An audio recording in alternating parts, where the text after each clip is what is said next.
Pedro Pascal, a Hollywood movie star. But who was he before he became famous? How did he reach his goal, and what was his life like before this? Being the son of political refugees, this American actor of Chilean origin took a long path to his goal, overcoming numerous setbacks. But now Pedro is known worldwide and earns millions in fees. Sit back comfortably and let's dive into his story. Pedro Pascal. How does the star of The Mandalorian, Game of Thrones, and The Last of Us live, and how much does he earn? José Pedro Balmaceda Pascal was born on April 2, 1975, in the Chilean capital, Santiago, into an intellectual family. His mother, Veronica Pascal Ureta, worked as a child psychologist, while his father, José Balmaceda Riera, was a fertility doctor. In those years, Chile was under Pinochet's rule, and our hero's parents participated in the opposition movement against the dictatorship. Shortly after their son's birth, they were forced to flee, escaping repression. First, Jose and Veronica sought asylum at the Venezuelan embassy in Santiago. Then they moved to Denmark before finally settling in the United States. Pedro and his older sister Javiera spent their childhood in Texas and California. Their younger brothers Nicolas and Lucas were born there as well. In 2021, Lucas transitioned and now identifies as a woman named Lux, and Pedro supported this decision.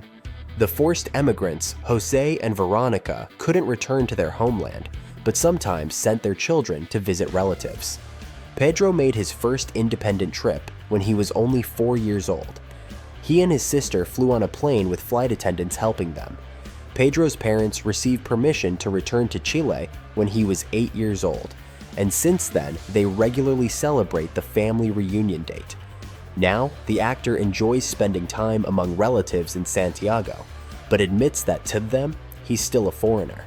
The boy was also a foreigner in the US.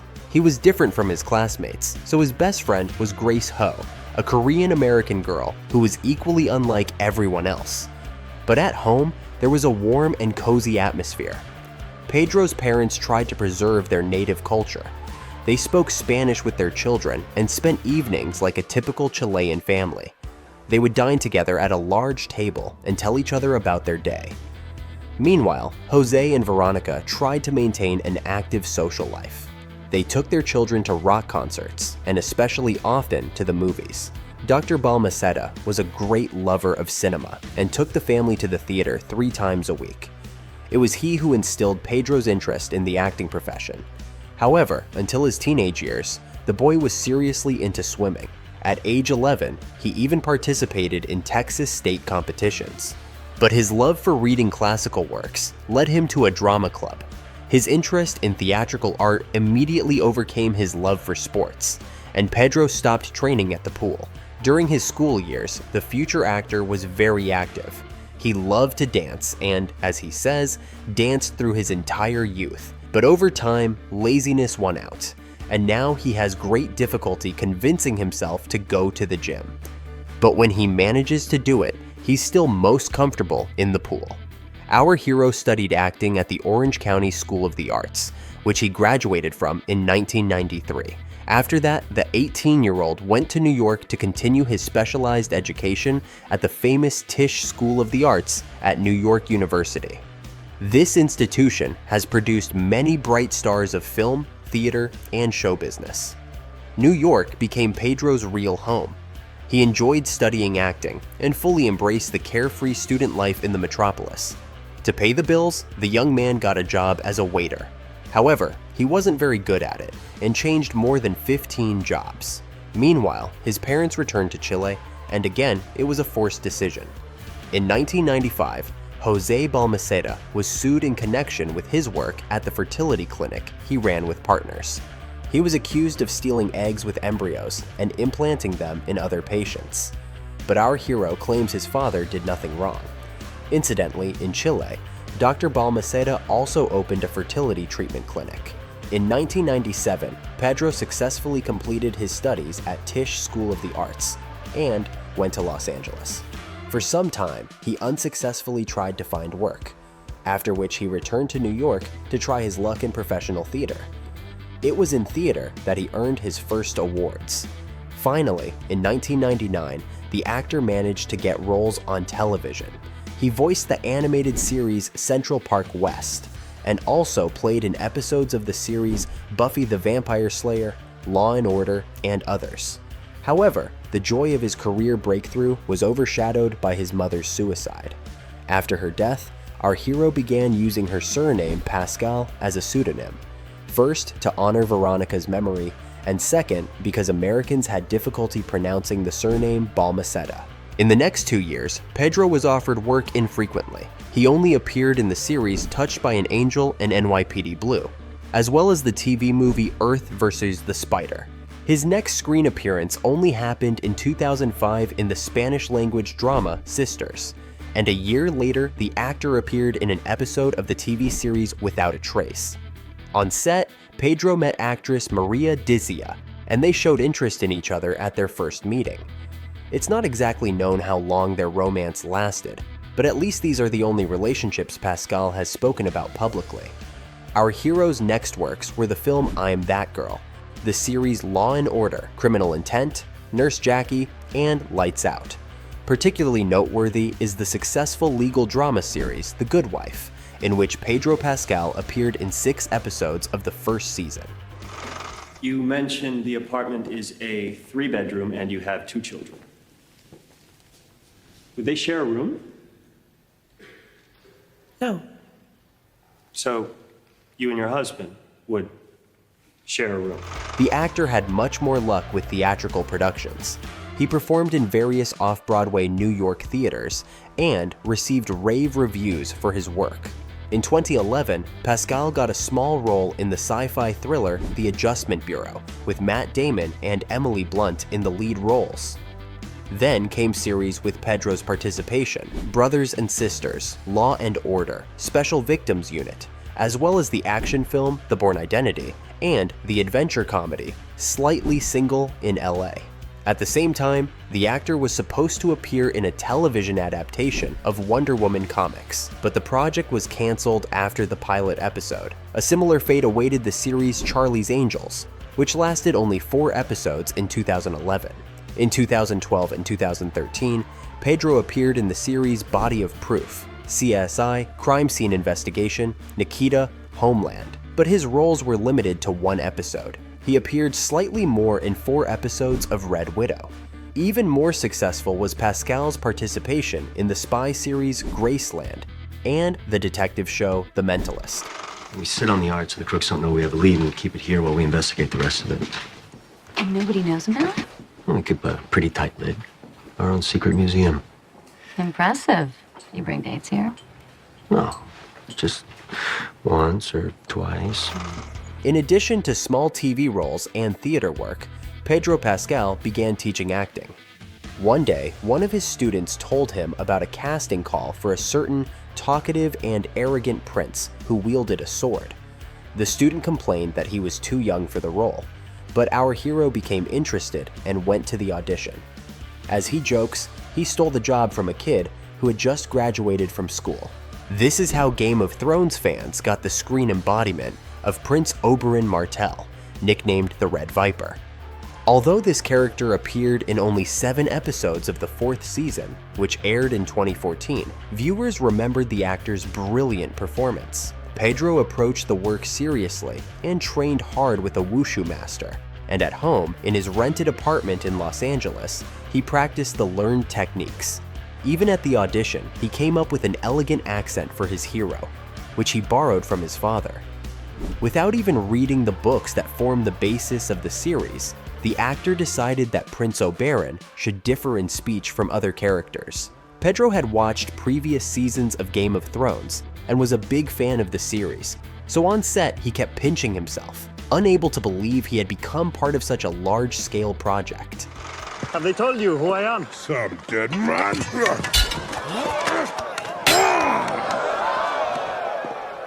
I am the brother of Elia Martel. And do you know why I've come all the way to this stinking shit pile of a city? For you? On the first day on set, Pascal was incredibly nervous, especially because they were filming one of his biggest scenes with co-star Peter Dinklage. After Game of Thrones, the actor received more filming offers. In 2015, he starred in one of the main roles in the horror film Bloodsucking Bastards, but received rather average reviews from critics. Following this, Pascal played in the dramas Sweets and Exposed, and also appeared with Heidi Klum in popular singer Sia's music video, Fire Meet Gasoline. Also in 2015, Pedro played one of the central characters in the crime series Narcos, based on the real story of criminal Pablo Escobar. To get into character, better understand his hero, and the specifics of his work, the actor communicated with real agents from the relevant service. He's gonna talk. And when he does, I hope you DEA boys understand what's important in this hemisphere. Well, how about you, clue us in? Drug dealers, as bad as they are, they want your money. Communists want everything. I don't know about you, Pena, but... In 2016, the actor voiced the video game Dishonored 2 and starred in the fantasy action film The Great Wall. The director of this project was Chinese master Zhang Yimou, also responsible for the 1991 historical drama Raise the Red Lantern, one of Pascal's favorite films. Therefore, he agreed without hesitation to star in the master's new film. Returning from China, Pedro joined the cast of Kingsman, The Golden Circle, the sequel to the successful spy film. Good job you didn't need our help. Thank fucking Christ I didn't need any backup. In 2018, Pedro Pascal was seen in 3 projects at once: the drama If Beale Street Could Talk, the sci-fi Prospect, and the action film The Equalizer 2 with Denzel Washington. Government shut us down. I went private right after. Doing the same things you and I did for God and country, killing names on a piece of paper, only now. In March 2019, the action thriller Triple Frontier from Netflix platform was released. And in November of the same year, the actor could be seen in the series The Mandalorian, which is part of the Star Wars universe.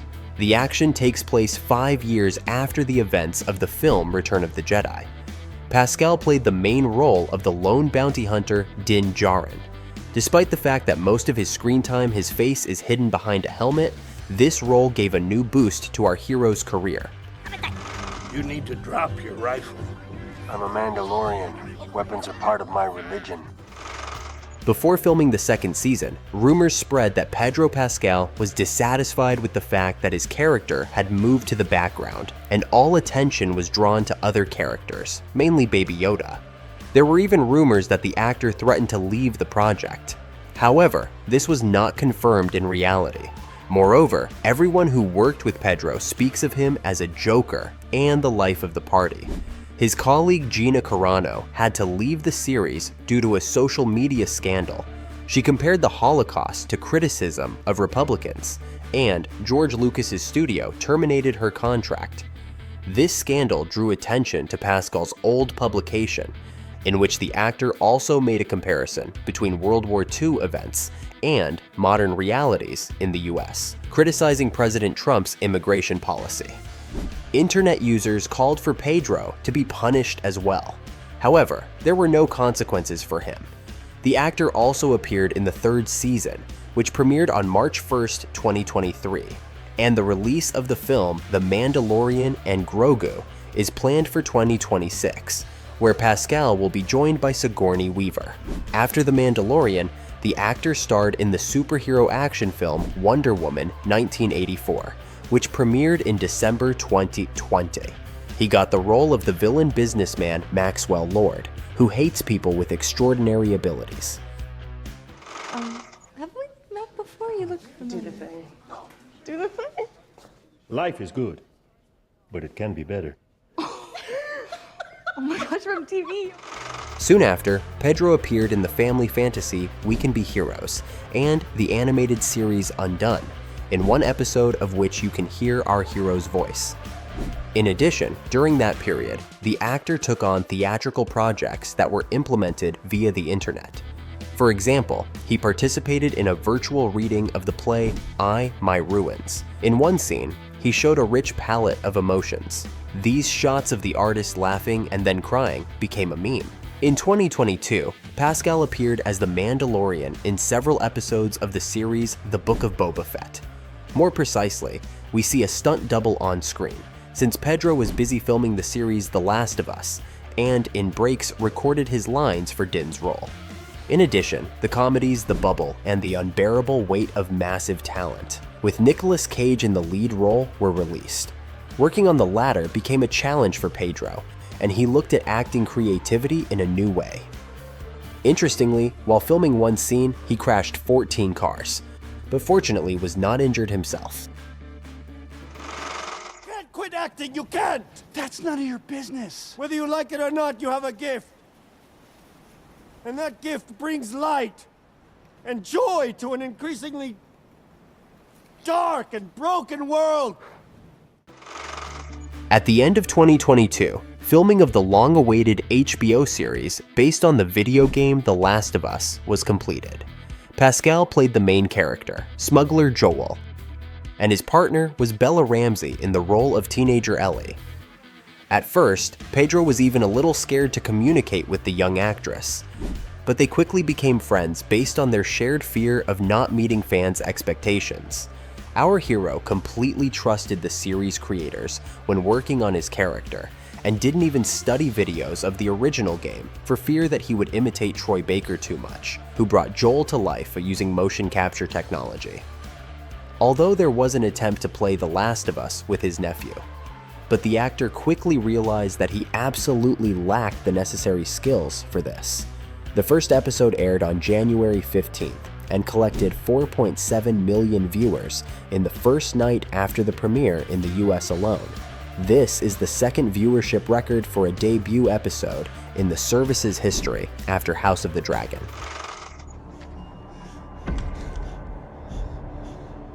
We're not sick. Sir, we are not sick! The first reviews from Western press were also high. Media wrote that this is a perfect adaptation that is faithful to the source material in almost everything. The show indeed sometimes repeats scenes from the original game frame by frame. The actors, including Pedro Pascal, also received praise. And in 2025, the second season of the series was released. Well, I figure it's normal. Her being 19 and me being what I am. No one likes their parents at that age. I never got there with my own kids, so we're both just figuring it out for the first time is all. By the way, for the first and second seasons, which together have 17 episodes, he received $10.2 million, $600,000 per episode. Most likely, this amount is indicated without taxes, union dues, and other mandatory deductions. But if the first season was received more warmly, the second was rated slightly more negatively by viewers due to the inclusion of LGBTQ+ content, particularly the scene between Ellie and Dina, and also, spoiler alert, the quick death of Pedro's character in the second episode of the second season. The series has already been renewed for a third season. With the release of The Last of Us, Pedro's popularity grew significantly, which he is, at least for now, very happy about. In 2024, the actor appeared in the crime drama Strange Darling, the comedy Drive Away Dolls, and the historical action film Gladiator 2. The wind is too strong. Furl sail and strike water. Furl sail, strike water! Interestingly, Pedro enjoys communicating with fans if they approach him on the street. This mainly happens when the actor is either going to work or returning from it, since he doesn't go to bars and clubs, preferring to spend time at home. By the way, Pascal lives in New York, but prefers not to let the press into his apartment. He guards his personal life from public attention with the same care, not commenting on rumors at all. And they appear regularly. So, Pedro was attributed a romance with his Game of Thrones colleague Lena Headey, and was even suspected of being the father of her daughter. However, it later turned out that the girl's father is another man, and Pascal and Headey are connected only by friendly relations. Another close friend of the actor is Sarah Paulson, whom they've known since they were 18 years old. Media paired them too, but since neither Pedro nor Sarah confirmed anything, the rumors quickly died down. Pascal sometimes appears on red carpets accompanied by another friend, Amanda Peet. And in 2015, paparazzi caught him with actress Robin Tunney from the Mentalist series. They also attended the Emmy Award ceremony together.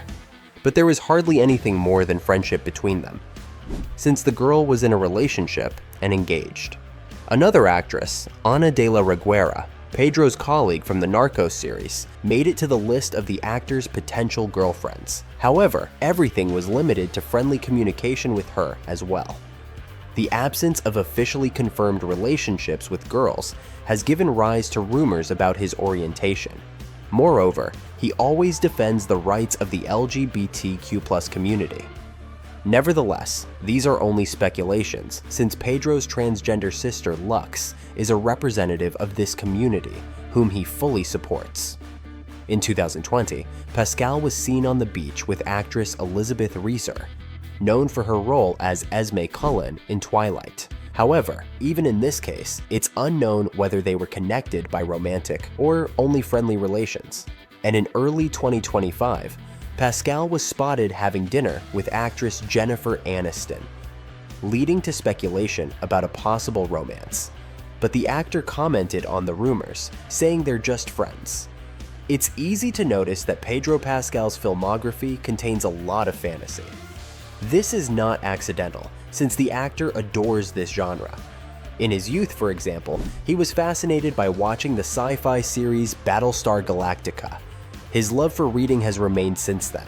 Pedro particularly highlights such works as Dostoevsky's Crime and Punishment, Richard Adams' Watership Down, Gabriel Garcia Marquez's 100 Years of Solitude, Charlotte Bronte's Jane Eyre, and the works of Salinger. Pascal admits that if not for acting, he would teach literature or become a war correspondent. And in one interview, our hero said that one of his favorite cities is Dubrovnik in Croatia.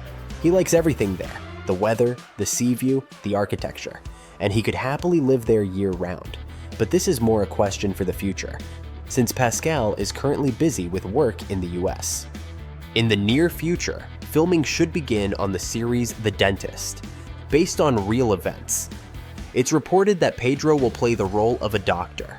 And very soon, we'll see Pascal in the comedy Materialistic, the Western Eddington, and the action film The Fantastic Four, First Steps, which will be released on July 25th, 2025. Will you be watching? Be sure to write in the comments. By the way, the actor will play his role as Mr. Fantastic in 2 more films, Avengers Doomsday and Avengers Secret Wars, which will be released in 2026 and 2027 respectively. Now the actor's net worth is estimated at $10 million.